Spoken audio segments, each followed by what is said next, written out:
So this was in June of 2022 when I first began meditating, and I was just on my PC like playing some games in the afternoon, and that's when it had just broken down. The screen had just turned black and it literally just turned off. It just stopped working and we couldn't turn it off again. I think I broke it from playing too many games. So we'd figured out that we'd try and fix it later. There was nothing that we could really do. So the other thing that I went to do when I was 14 at the time was just sit on my phone in my room just watching YouTube to entertain myself.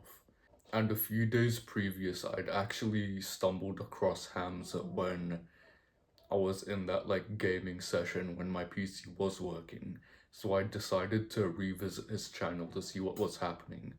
And I'd sort of developed this addiction for his videos. I just really connected with his videos. He'd always preach the importance of meditation in his videos. He was like, when meditation is so important, you've got to do this. I watched a video of his called Why Should You Meditate?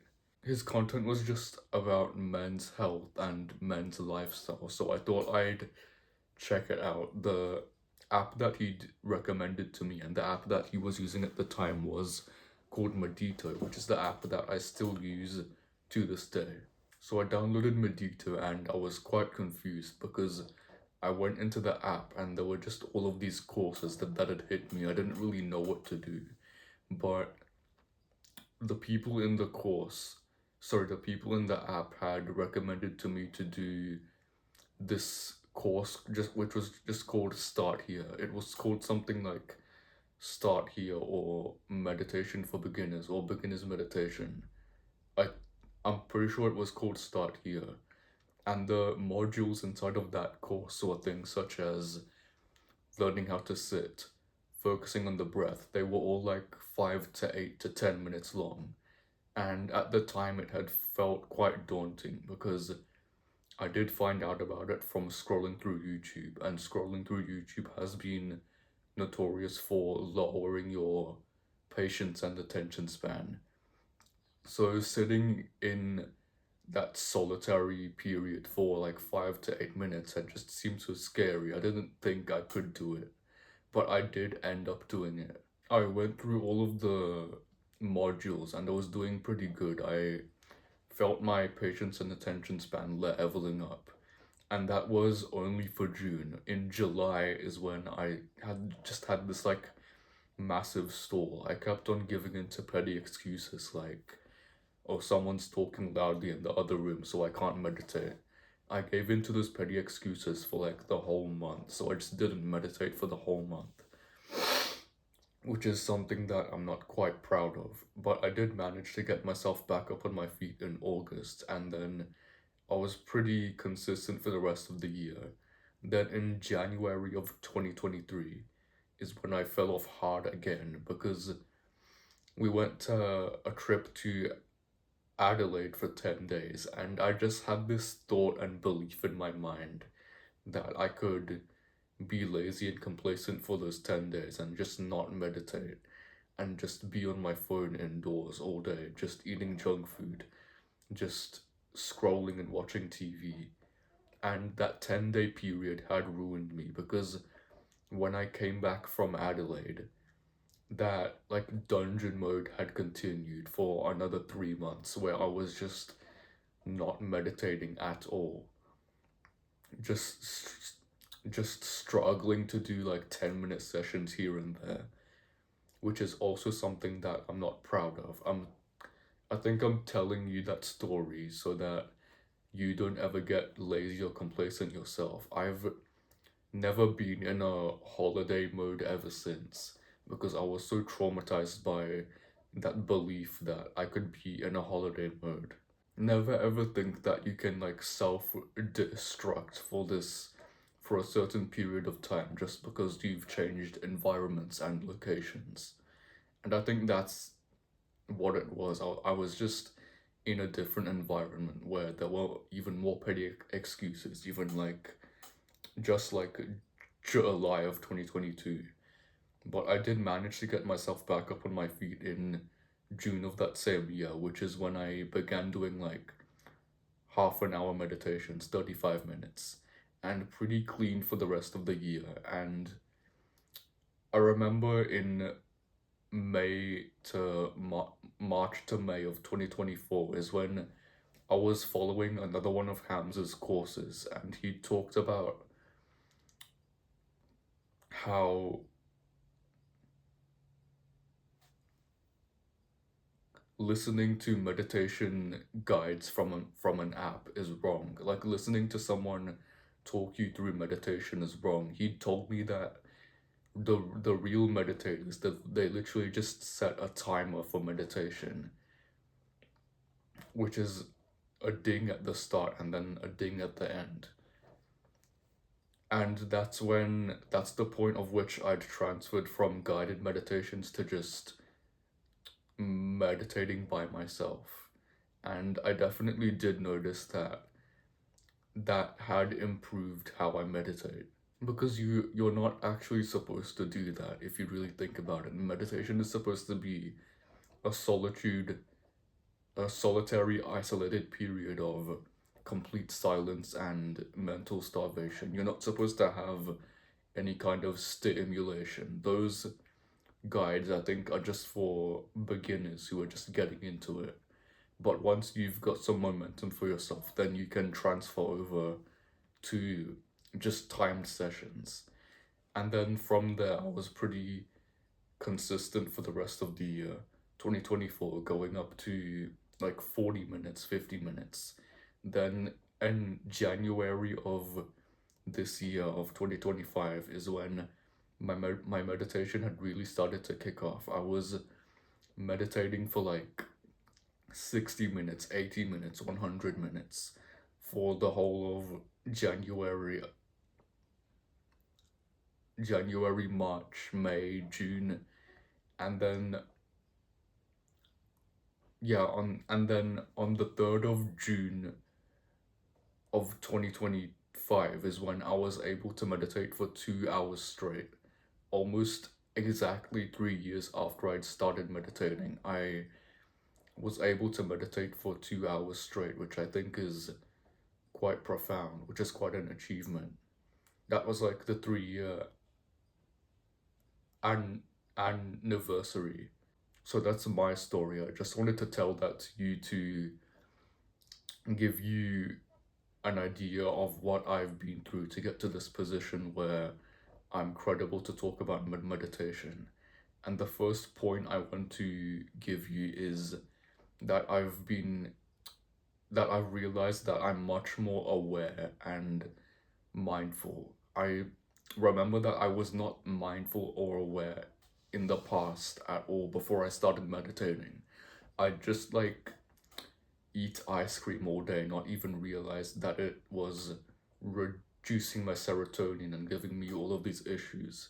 I was not mindful at all. I just play video games for like 7+ hours a day, not and be on my phone for like until 12 a.m. and not even realize the negative effects that was giving me. I was like completely addicted to everything when I began meditation. I had like so many addictions with like in regards to food and technology. Now 3 years later, I literally have no addictions. There's nothing that I can think of that I have like a vice for, that I have a tendency for that hurts me. I did eat some junk food on my birthday a few days ago, but that was like a voluntary decision. I did have the willpower to resist it, and I didn't even have that much of an urge for it anyway. I'm just able to feel everything so much more deeply. Like when I'm craving something, the first thing that enters my mind is how my tongue, my mouth is watering and my stomach is like churning because I want to eat that thing, or just any dopamine inducing activity that intrigues me. I'm just able to be aware of that dopamine. That's not something that I've ever experienced like before I began meditating, unless someone would be able to tell me, like like a doctor. But even then, if someone would tell me, I wouldn't even notice. It's only after I began meditating that I've been able to feel those things, like the bad effects of food, like I just described. I've I just ate that cake a few days ago, and I could literally just feel my serotonin drop. I just became sadder because that was hurting my gut, which was hurting my gut brain connection, hurting my brain. So it just reduced my serotonin. I don't think I know anyone else who can actually feel their body and mind that deeply, and I'm grateful that I have that for myself. I'm definitely also more aware of thoughts in my mind that I experience. Because I feel like most people just aren't aware of thoughts. They're just in their own minds. They're just in this haze. Like the point of which I snap back to the present after being lost in thought happens quicker, allowing me to be more present. And I credit all of that to meditation. I've definitely noticed that that's increased the more that I've meditated. And that can save you a lot of time because, like, even while I'm recording this video right now, my mind has wandered. Even while I was scripting the video, my mind was wandering. And you'll be able to realize that sooner and save yourself so much more time of just mind wandering because you'll be able to return it back sooner. The second point I've written down is observe without judgment. Your ability to observe without judgment increases with meditation. In regards to pain, I've definitely noticed my pain tolerance increase the more that I've meditated. That may be because of more exposure to pain, so I just gained that mental and physical strength. But I also accredit it to meditation because I'm observing that thing without judgment. I'm observing it but not acting on it. And it's not even just physical pain, even mental pain, like dealing with adversity and emotional turmoil. I've been able to observe like those negative emotions. Like just recently, I just lost my 400 and something day meditation streak and I was devastated. I was really bummed, but I was able to just observe like that heart break and not act on it. I'm still here recording this video at 6:55 a.m. I just woke up at 6. I'm still able to observe it but not act on it. I'm suffering from that heartbreak, but I'm still able to push through. I'm still here doing this, and it's not even just with emotions, even just your general state of observing things in your body. Like if you eat something wrong, your stomach gets upset, you'll be able to, yeah, just observe that without judgment and not give into it like you probably normally would, and like I used to. I used to just indulge into some kind of addiction I had whenever I was met with some kind of adversity. That's how mentally weak I was because I wasn't meditating. I wasn't aware. Third one, like I think I've already. Third one, like I think I've already described with the thoughts, is that I'm more present. I'm definitely less in like that daydreamy haze of just daydreaming about something and being in thought. I remember that that haze was much more. I was much deeper in that haze before I started meditating. And even like 6 months after I'd started meditating, I was still in that haze. I'm, I am still in that haze, but just less. It's just less intense. Because being in that haze of just feeling this reward without the effort is so bad. I think it's just so bad for you. It's been bad for me. I think it's distracted me a lot from what I should actually be doing. And I've also been able to, and I've also realized that I have more happy memories and moments of savoring because I'm more present. I'm more in the now. Like a plane passes by, I'm able to savor that because I'm not in thoughts. I'm able to. I've just realized that I've had the most moments of savoring during this period of me meditating because you never have those moments of savoring when you're just lost in thought and thinking about something else.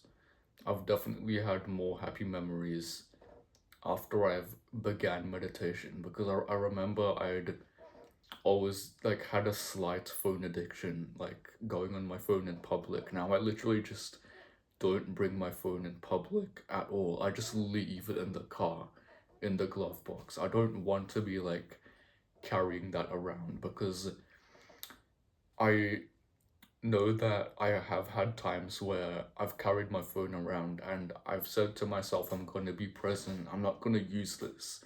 And then I do end up using it. I'm like checking the weather or something, or I'm checking social media.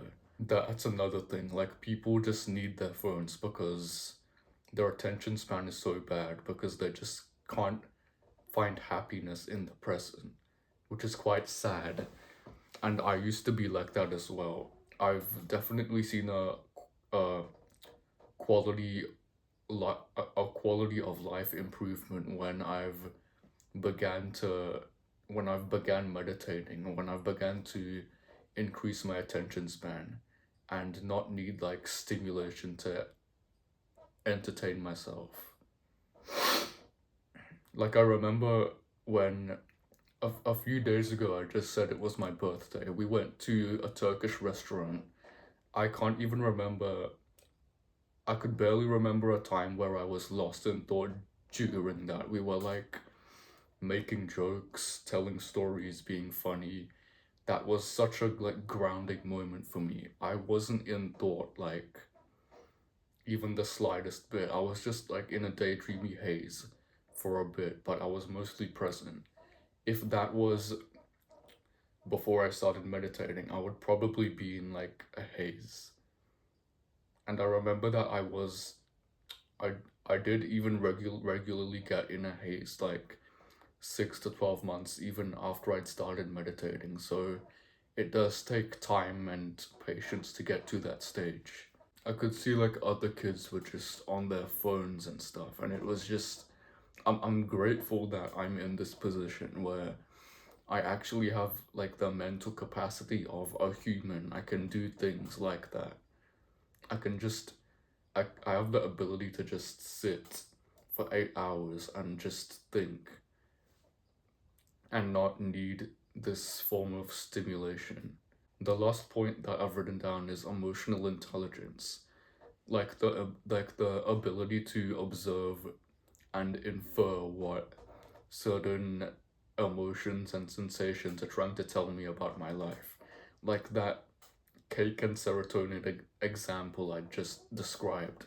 I I'm able to feel that my serotonin was reduced and that were trying to tell me that you're not supposed to eat that. It's bad for you. I've even had this with food, like eating sweet potato. I just get brain fog. I feel like most people just don't have that. They're just eating like the wrong food because they're not aware of how bad it makes them feel. Even in like social situations where someone does something wrong, and then I get this like I don't know anger or resentment. I'm able to be aware of that and observe it without judgment and also infer what it's trying to tell me about my life. Both of those I accredit to meditation.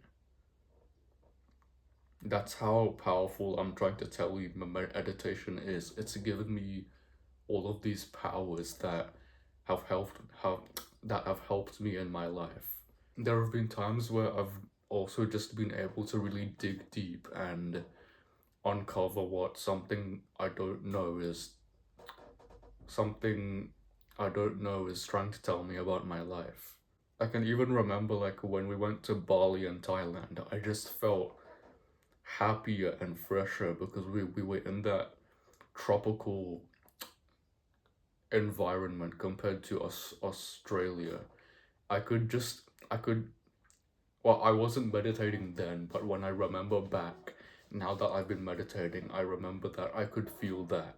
Meditation has definitely changed my life forever, and I made this video to want to tell you how it's changed my life so that you feel more convinced to meditate yourself.